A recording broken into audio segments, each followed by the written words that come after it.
بسم الله الرحمن الرحیم. الحمد لله و صلاة و السلام علی حبیبنا رسول الله و علی آله و صحبه و من والاه. دوستان عزیزان چطورید؟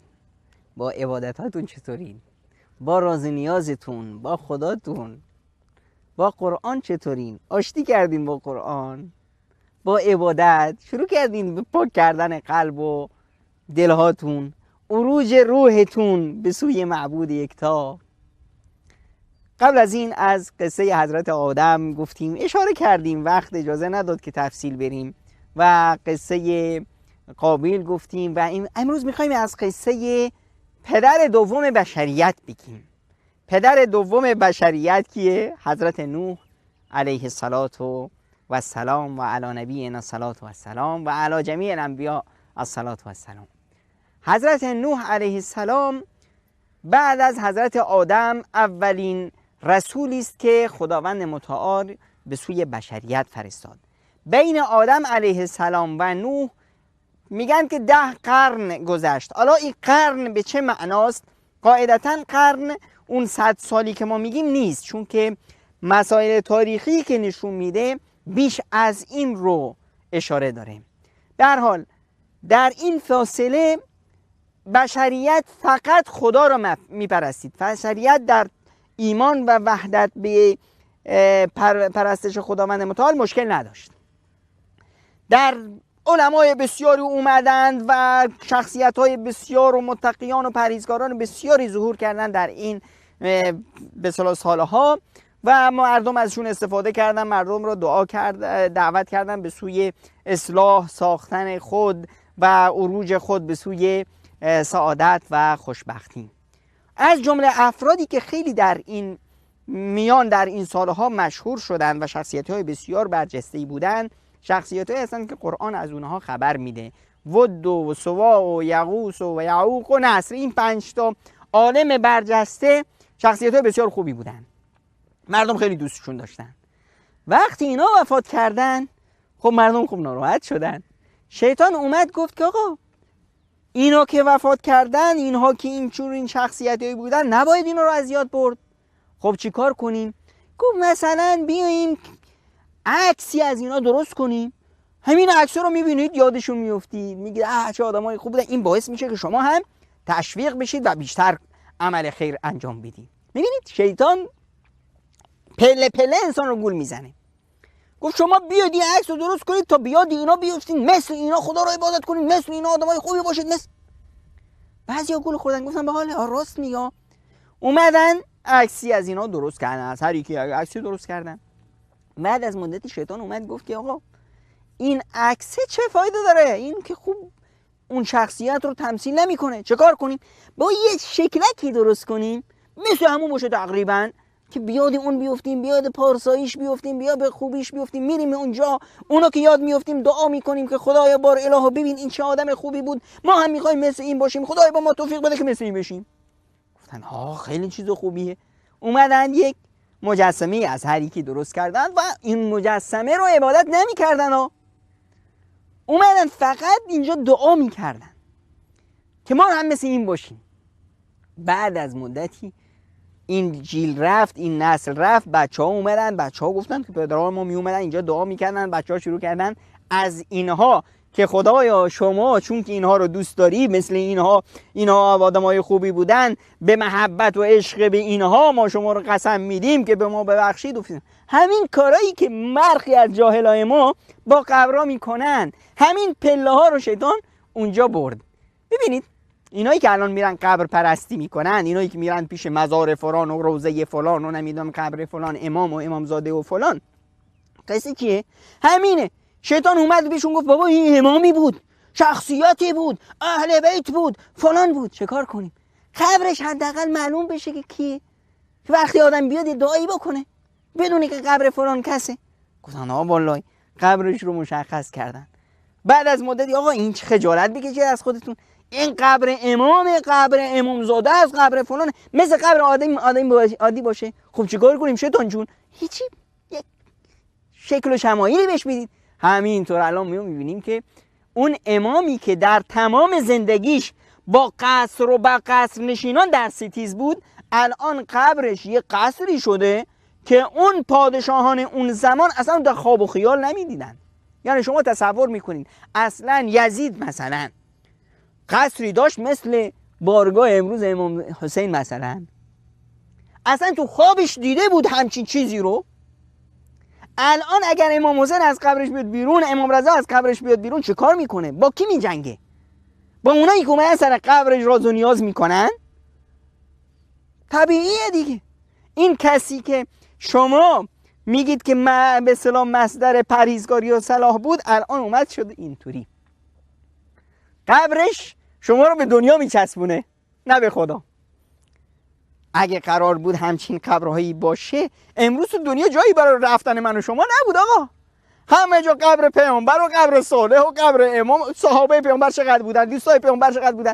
خود زمان پیامبر، اگر خود پیامبر اکرم صلی الله علیه و سلم برای همون عزیزاش، برای عموش، برای نمیدونم خدیجه کبرا، برای حمزه سید الشهدا، برای این همون افرادی که ما هممون متفقیم که اینها مردان اول بودن، خب چی کار کرد؟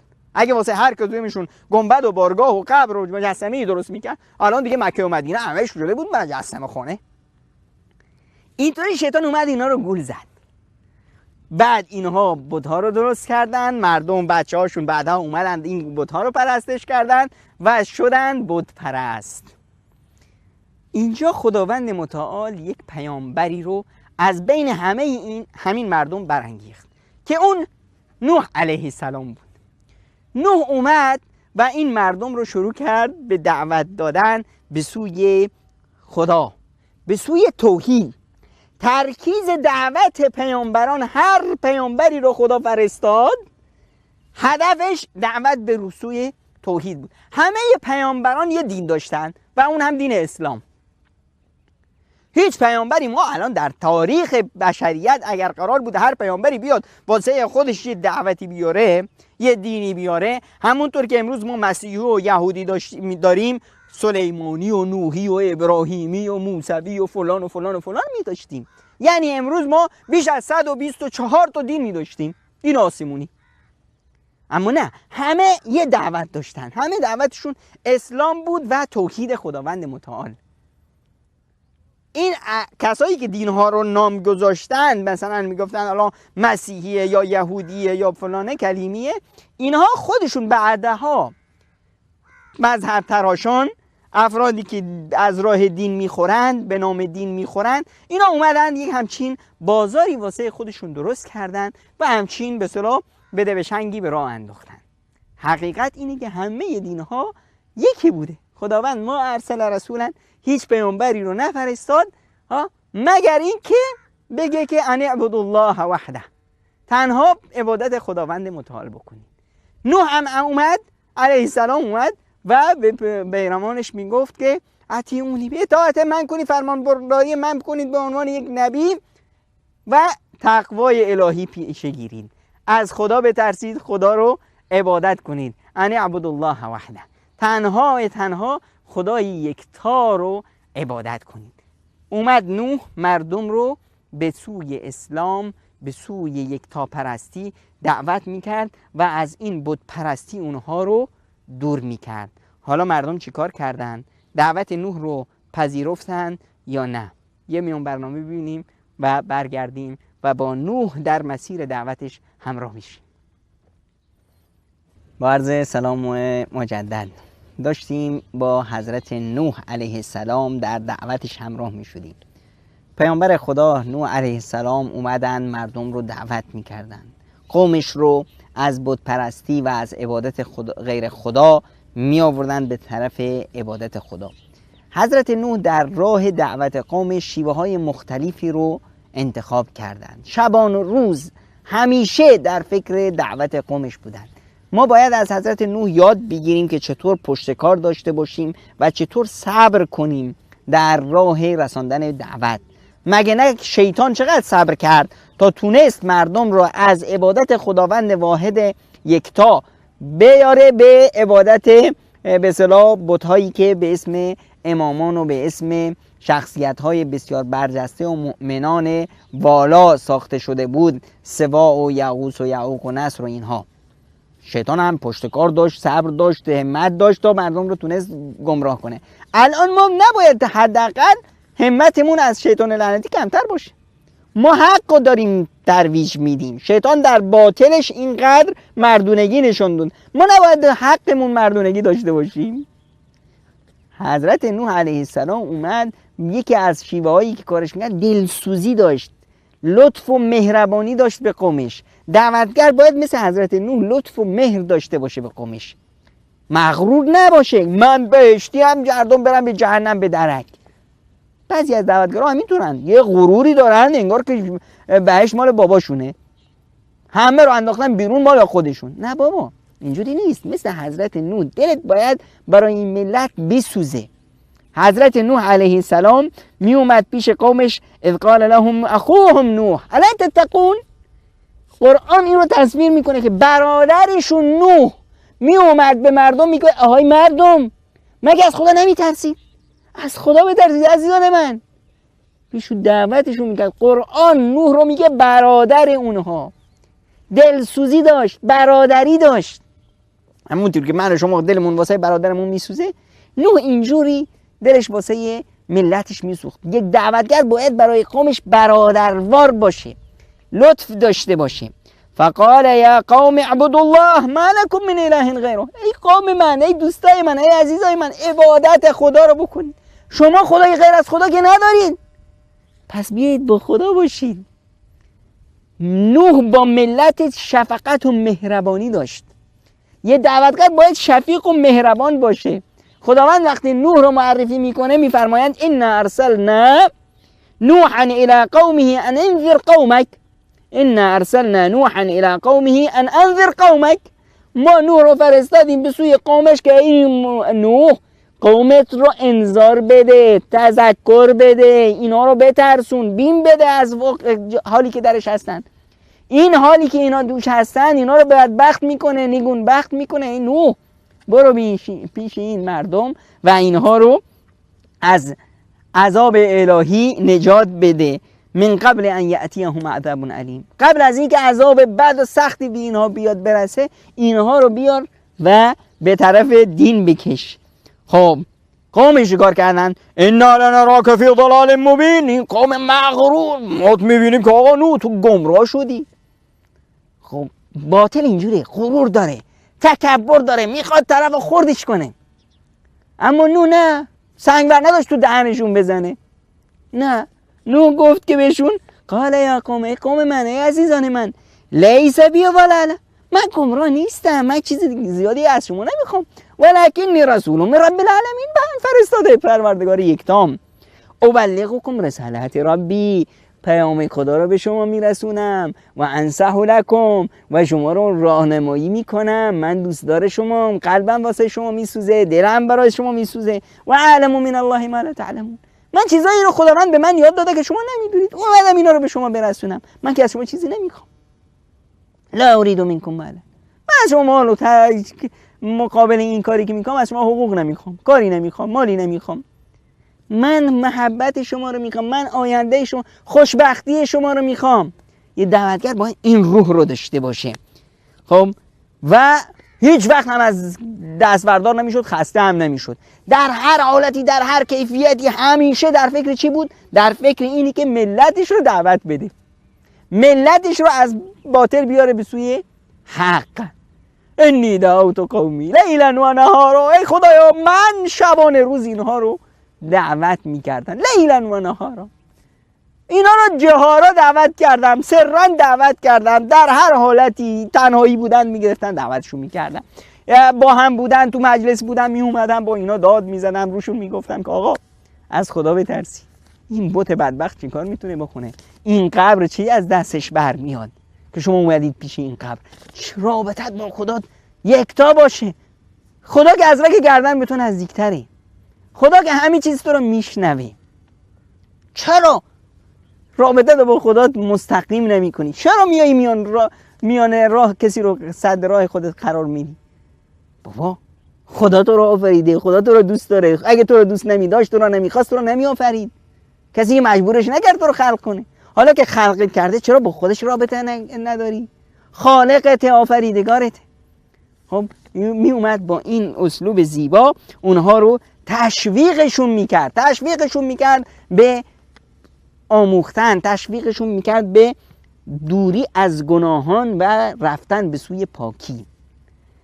قال یا قوم اینی لکم نذیر مبین، ای قوم من شما رو اومدم از بدی ها برطرف کنم، اومدم شما رو بیم بدم از اون حالتی که شما هستید، از اون بدبختی که شما توش هستید. ان اعبدوا الله واتقون و اطیعون، تا عبادت خدا کنید، از خدا بترسید، فرمان بردار من باشید که پیامبر خدا. من چیزی که از شما نخواستم، من دارم حق رو به شما نشون میدم، راه رو به شما نشون میدم، دستتون رو میگیرم از چاه دورتون میکنم.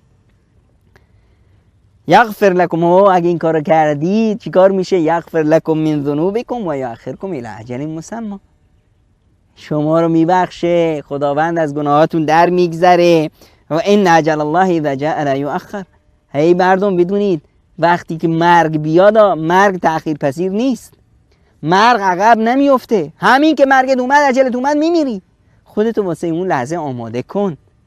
میومد اینها رو تشویق میداد، اگر این کارو کردید خداوند شما رو میبخشه، از گناهان دست بردارید، هر چه بدی کردید باز هم درگاه خدا بازه، هر کی هستی گر کافر و بت پرستی باز هم بیا، این درگاه ما درگاه نومیدی نیست. 100 بار اگر توبه شکستی باز هم بیا، خداوند قبول میکنه، خداوند توبه پذیره. بیا پیش خدا، برگرد به سوی خدا. فقلت استغفروا ربکم انه کان غفارا، اگر از خداوند استغفار کنید، طاعت عبادت کنید، انه کان غفارا، خداوند شما رو میبخشه. یرسل السماء علیکم مدرارا و یمددکم باموال و بنین، اگر شما عبادت خدا کنید، توبه کنید، برگردید به طرف خداوند، خداوند شما رو میبخشه، نعمت‌های بسیاری به شما میده. اگر شما با خدا باشید، دست به دعا بردارید، خداوند که دست دعای شما رو رد نمیکنه. وقتی خداوند شما رو دوست داشته باشه، حرف شما رو که رد نمیکنه، اون چیزی که دوستش بخواد به شما میده. شما دوست خدا باش، مهم اینه که با خودتو با خدا نزدیک کنی. این همه این کارا رو میکرد، طرفا اصلا به روی خودشون نمی آوردن، خیلی هم لرد بودن، خیلی هم بد و بیرا میگفتن. اینجا بود که بعضی وقتا نیاز بود که اونا رو یه نیشکونی هم بزنه. می اومد میترسون، بیم میداد از عذاب الهی، همونطور که ترهیبشون میداد، شوقشون میداد، همونطور هم میترسون که نکنه که خودتون رو به چاله بندازید. ان ارسلنا نوحا الی قومه ان انذر قومک من قبل ان یاتیهم عذاب علیم، ما نوح رو فرستادیم که برو به نوح، به این قومت بیم بده، اینا رو بترسون قبل از اینکه راه بیان، قبل از اینکه تو چاله بیفتن و عذاب درناک الهی بیاد به اونا برسه. این نوح می اومد میگفت که انی اخاف علیکم عذاب یوم عظیم، ای مردم من میترسم از اینکه عذاب دردناکی در روز بد و سختی به شما بیاد برسه. ای مردم برگردید، بیایید به سوی خداوند یکتا. اون چیزی که عزیزان بسیار بسیار مهمه و حائز اهمیت اینه که ما ببینیم نوح علیه السلام در دعوتش روی یه نقطه بسیار تاکید می‌داره و اون عبادت خداوند یکتاست. عبادت خداوند یکتا و عدم شرک کردن، شرک ورزیدن به خدای منان. این نقطه رو باید همیشه در مد نظرمون داشته باشیم که باید به طرف خدا بریم، از این بدبختی ها و از این لجاجت هایی که تو انسان هست از اینا دور بشیم و رابطمون رو با خدامون بکنیم. وقتی خدا ما رو دوست بگیره، وقتی خدا ما رو دوست داشته باشه، اون وقت هرگز ما رو ضایع نخواهد کرد، هرگز ما رو ضایع نخواهد کرد و اون چیزی که بخوایم خداوند به ما میده. یه میون برنامه کوتاه بگیریم، برگردیم با حکایت نوح علیه السلام و ادامه ماجرا. قومش چیکار کردن؟ بله، داشتیم میگفتیم که نوح علیه السلام این همه زحمت میکشید و این ملت رو میخواست به خوشبختی و سعادت برسونه، اما اینا کل شقی و یه دندگیشون رو کنار نمیگذاشتن و با نوح داد و فریاد را مینداختن و همیشه چی میگفتن؟ قال الملأ من قومه انا لنراک فی ضلال مبین. این سرکرده ها و همین قلدرها میگفتن ای نوح، ما میبینیم که تو گمراه شدی، راه پدراتو ول کردی، رفتی یه دین دیگه واسه خودت آوردی، این چیکارایی میکنی نوح؟ برگرد مثل ما آدم شو. این غرور و تکبری که اونا داشتن. فقال الملأ الذين كفروا من قومه ما نراك الا بشرا مثلنا، برای این که سرکرده ها میگفتن که نوح تو کی هستی؟ تو که مثل ما آدمی. اگه قرار بود که خدا کسی رو بفرسته فرشته ای میفرسته، تو که فرشته نیستی. این عقلی که دارن، ببینید همیشه احمقا به خاطر اینکه موقعیت خودشون رو حفظ کنن سعی میکنن که پیامبران رو از بشریت بیارن جدا کنن. اینا که میان پیامبر رو یا یه شخص صالح رو خیلی تعریفش میکنن، بال و پر واسش درست میکنن، در واقع نه اینکه بهش خدمت کردن، بهش خیانت کردن. میارن یه شخصیت فرابشری درست میکنن تا به من و شما بگن که این قابل تطبیق نیست، ما نمیتونیم، کسی نمیتونه مثل این باشه، بس نمیشه مثل اون شد. اما خداوند نه، خداوند بشر رو فرستاد و برای دعوت، پیامبران رو فرستاد برای چی؟ نگفت که برید توی صومعه یه مسجد یه جایی بشینید و همونجا عبادت خدا بکنید، نه، گفت برید به سوی مردم رو دعوت کنید، انذار کنید، تبشیر کنید، دعوت کنید به سوی خداوند یکتا. بعد میگفتند که ما نراک اتبعک الا الذین هم راذلون بادی الرأی.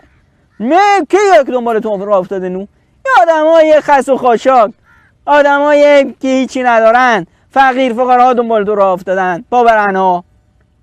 بیا نو این کارا رو ول کن، اینا رو دست پیش خودت برمون تا بعد ما نگاه کنیم که بیایم با تو باشیم یا نباشیم. فقال الملأ الذين كفروا من قومه ما هذا الا بشر مثلكم. میرفتن به مردم میگفتن آقای مردم گول اینو نخورید، این آدمی مثل شما. یرید ان یتفضل علیکم، میخواد خودشو پوز بده، میخواد خودشو رو شما سوار کنه. حرف اینو نگیرید. این دشمنا می اومدن دیگه، ولو شاء الله لانزل ملائکه. اگه واقعیت خداوند میخواست کسی رو بفرسته، یه پیامبر فرشته‌ای میفرستاد. مردم عقلتون کجاست؟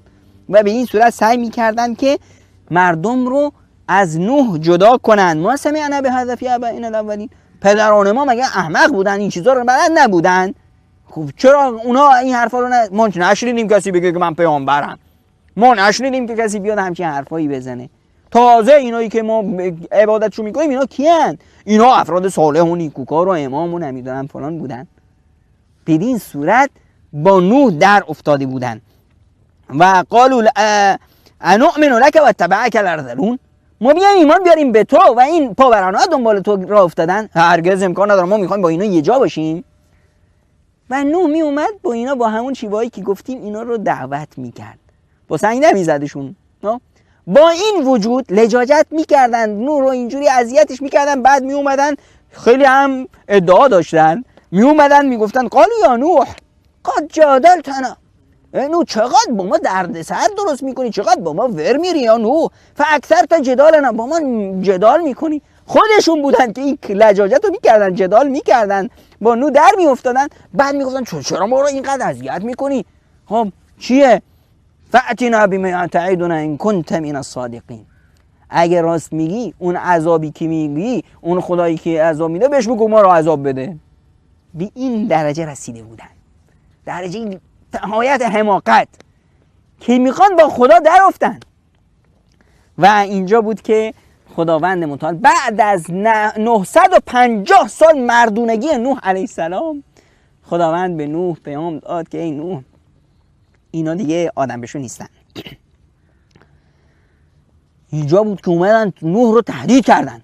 قالوا لئن لم تنته یا نوح لتکونن من المرجومین. اگه دست از این دعوتت بر نداری با خدا میگیریم سنگبارانت میکنیم.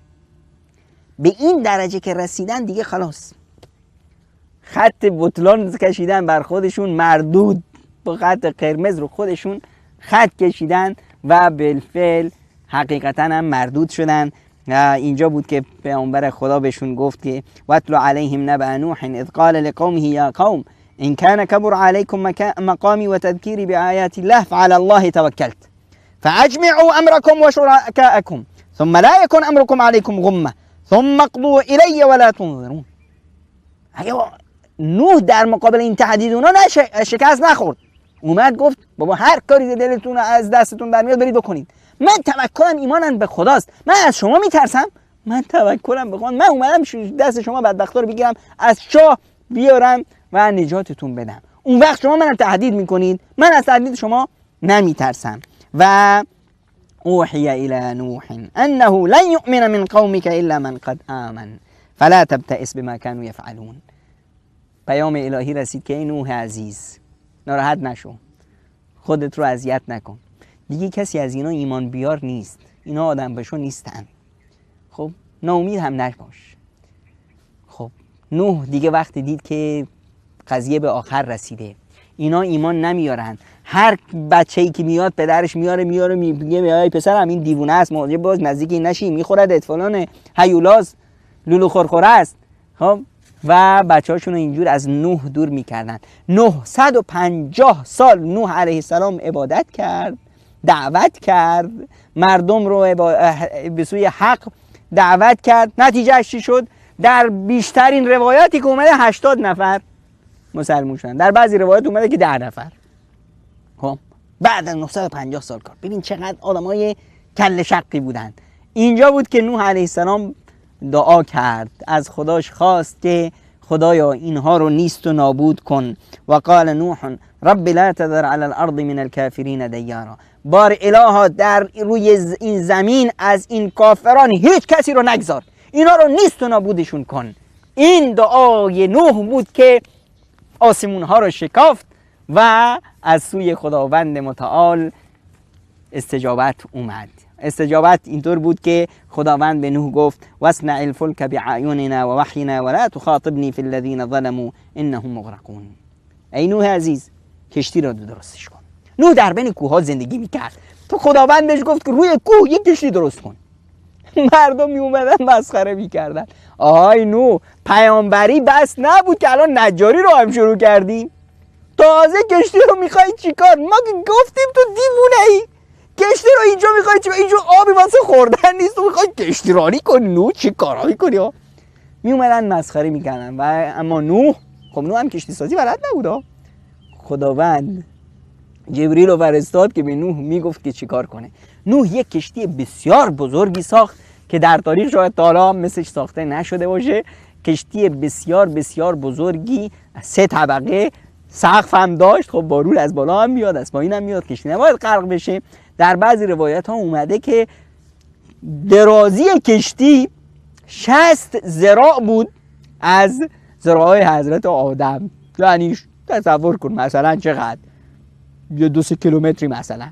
خب پهناش، بلندیش، یه چیزای بسیار عجیبی از ابن عباس در این زمینه روایت شده. به هر حال کشتی ساخته شد و به نوح هم گفتند که وقتی که فارت تنور، وقتی که آب از تنور اومد بیرون، شما حرکت کنید که دیگه طوفان میاد. آب که از تنور اومد بیرون، پیامبر خدا حضرت نوح مؤمنان را جمع کرد، رفتن پیش کشتی، دیدن به به همه حیوانات از هر یک حیوانی یه جفت تشریف آوردن که میخوان با نوح همسفر باشند. نوح در این کشتی 3 طبقه حیوانات رو هم سوار کرد، مؤمنان هم سوار شدند و اینجا بود که آب از زمین و آسمان اومد بیرون. طوفان به راه افتاد، همه مؤمنان سوار شدند، کافران غرق شدند. بچه نوح از جمله کافران بود که نوح خبر نداشت و دید که این هم بهش گفت بیا پسرم سوار شو. گفت نه من میرم روی کوه. احمق، عقل کافر همینه، نمیخواد حقیقت رو ببینه. خب اومد گفت میرم روی کوه. کوه هم غرق شد و آدم ها هم غرق شدن و همه غرق شدن و کشتی حرکت کرد در این طوفان و رسید به سوی جودی که میگن در کوهی است در ترکیه. در روی یک کوهی باز کشتی نشست و آب به امر خداوند زمین آب رو بلعید، آسمون آبش رو نگه داشت و طوفان تموم شد و مؤمنان نجات پیدا کردند. این بود قصه نوح علیه السلام و مؤمنان و یک به اصطلاح سفرنامه بسیار زیبایی که ما با نوح علیه السلام داشتیم. بعد از اون ذریت انسان ها همش از نوح علیه السلام هست. نوح و همسرش، خداوند همه ذریت بشر را از ایشون آفرید. ما بچه های نوح هستیم همانطور که بچه های آدم علیه السلام هستیم.